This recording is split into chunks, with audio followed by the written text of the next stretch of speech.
Chapter 6: Marijuana and Cancer. Is it a cure? Numerous recent studies have revealed a link between chemical compounds in marijuana and their ability to halt cancerous tumor development. In the past few years, we've seen an explosion of interest and research in the potential of cannabinoids as anti-cancer agents. In the lab and in animal studies, we found that cannabis can kill breast cancer cells, gliomas, or brain tumors, and as well as skin cancers. So it has amazing promise as a potential anti-cancer agent and will be explored obviously by the pharmaceutical industries in that. THC, as you know, is the main defining component of cannabis. That's the one that gets you high or is psychoactive. But there are other cannabinoids that are increasingly being recognized as important as healing agents and also having anti-cancer properties. And one of those is cannabidiol, or CBD, which is receiving a lot of attention these days. CBD tends to counteract the side effects that THC produces. At 10% or higher THC levels, people experience increased heart rate, elevated blood pressure, and sometimes anxiety. And CBD tends to counteract each of those, giving you a more stable, enhanced sense of well-being without the erratic highs and lows. It also enhances the healing effects of THC, which means that you get more than the sum of the parts. CTU visited a leading research team in San Francisco, California, who together has been studying the effects of cannabis and cancer for over 15 years.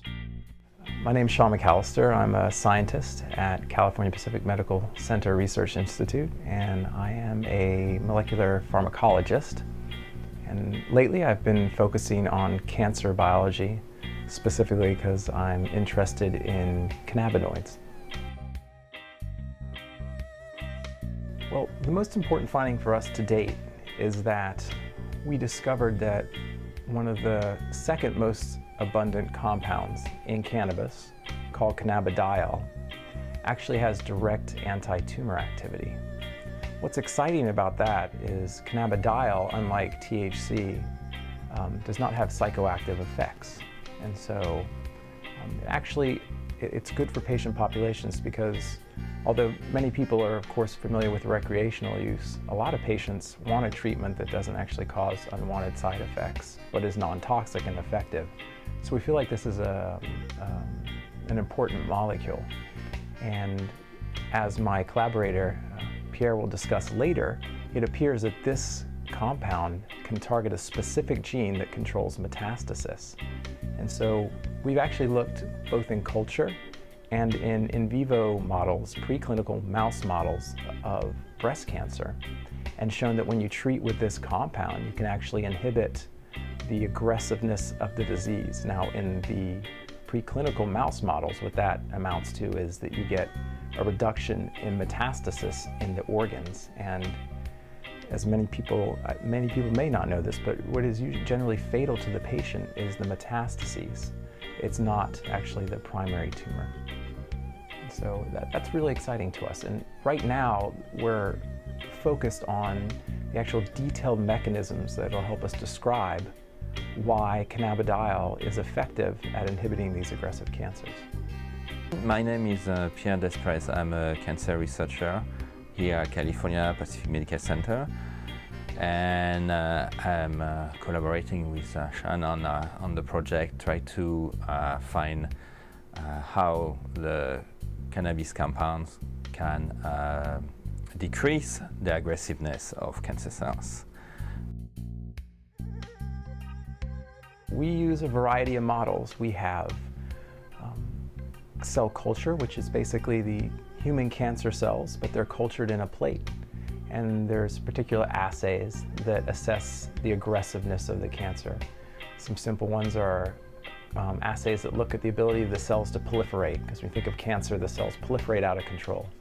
Then we have what are called invasion assays, and that's where these cells actually have to chew through an artificial extracellular matrix, and that sort of mimics their ability to move through tissues and throughout your body. And so we look at being able to inhibit that process.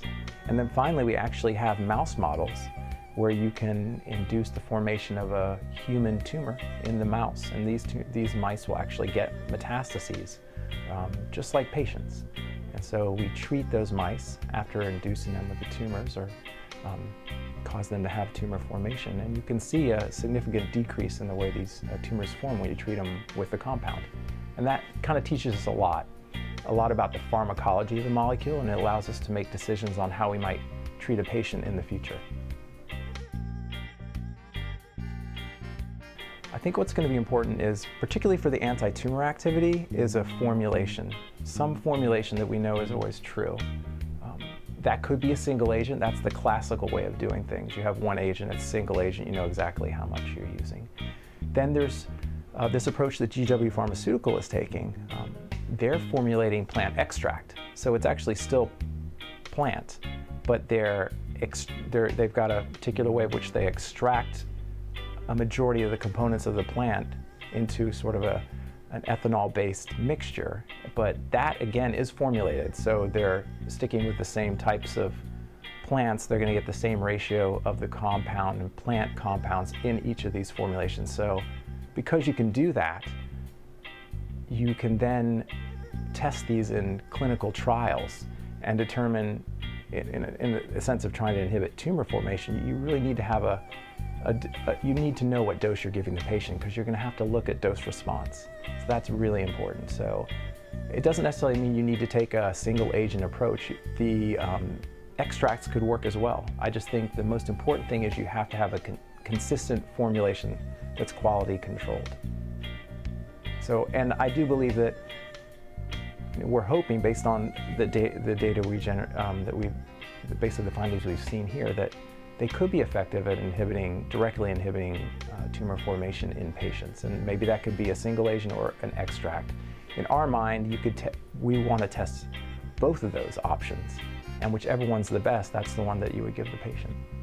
Right now, we need to finish our preclinical experiments before these compounds could be used in patients. So we really need to get funding to find out first the mechanisms, second that there is no toxicity in these compounds, and we need to screen more types of cancer. I mentioned 5 types of cancer, but we would like to know if it's a general phenomenon in any type of cancer. We could use these compounds to target these bad genes, but we need funding to keep going with our experiments before we can apply that to patients, and we can give our drugs and to clinicians. We need to find more about the compounds and the genes we are targeting and the types of cancer.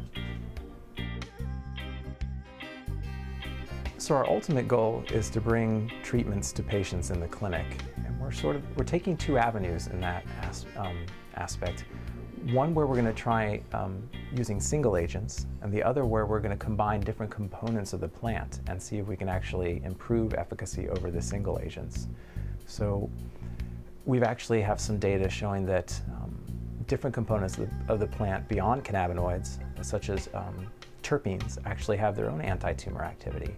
And one of our hypotheses is that you might even be able to improve efficacy by combining many components of the plant together and targeting tumors that way. So that's a hypothesis we really want to follow. That's sort of a new hypothesis, and we're trying to generate support through funding, and that's a little bit more difficult here, but it's something we'd love to do in parallel with trying the more standard single agents. Many Americans hope that the current policies on marijuana will not halt the continuing research to find a possible cure for the second most common cause of death in the country.